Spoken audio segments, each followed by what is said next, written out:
என்னைக்குமே பாக்குறவங்க இந்த வீடியோ மட்டும் பார்க்க ஸ்கிப் பண்ணிருப்பாங்க. அதையும் இயற்கை முடிவு பண்ணும். யாருக்கு பிரச்சனை முடிய போதோ அவங்க இந்த வீடியோவை பார்ப்பாங்க. அவங்களுக்கு நேரம் ஸ்டார்ட் ஆயிடுச்சுன்னு அர்த்தம். நேரம் யாருக்கு நல்ல நேரம் ஸ்டார்ட் ஆயிடுச்சோ அவங்க இந்த வீடியோ பார்ப்பாங்க. ஏன்னா இந்த வீடியோ அவங்க கண்ணுக்கு போய் படும், அவங்க பார்ப்பாங்க, அவங்க மிளகாத்தூள் அரைச்சி வைப்பாங்க, அவங்களுக்கு தேவையான துணியில போட்டு அந்த மிளகாத்தூளை கட்டி வைப்பாங்க, எடுத்துட்டு வருவாங்க. அவங்களுடைய பிரச்சனையை முருகர் அப்படியே ஸ்டாப் போட்டு உறிஞ்சிடுவார்.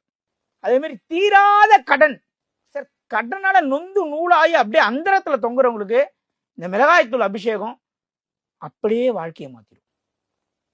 கடந்த வருடம் ஒருவர் மிகப்பெரிய அளவில் பிரச்சனையில கலந்துகிட்டாரு. அவரு கதையை சோக கதை, அழுதா ரத்தம் வரும். இந்த வருடம் இப்போ ஒரு வாரத்துக்கு முன்னாடி நான் சொன்னேன், அடுத்த வருஷம் மிளகாய்த்தூள் அபிஷேகத்துக்கு முன்னாடி உங்க வாழ்க்கையில ஒரு வசந்த காலம் உண்டாவன. போன மாசம் போன் பண்ணாரு, சார் இன்னும் ஒரு மாசம் இருக்கே சார், இன்னும் எந்த வழியுமே தெரியலையே, அப்படியே தானே இருக்கனார். இப்ப போன மாசம் அவர் ஒரு புதிய டீ கடையை ஓபன் பண்ணி நான் தான் போய் ஓபன் பண்ணி வச்சேன் ரெட் ஹில்ஸ்ல. அவ்வளவு ஒரு சந்தோஷம்.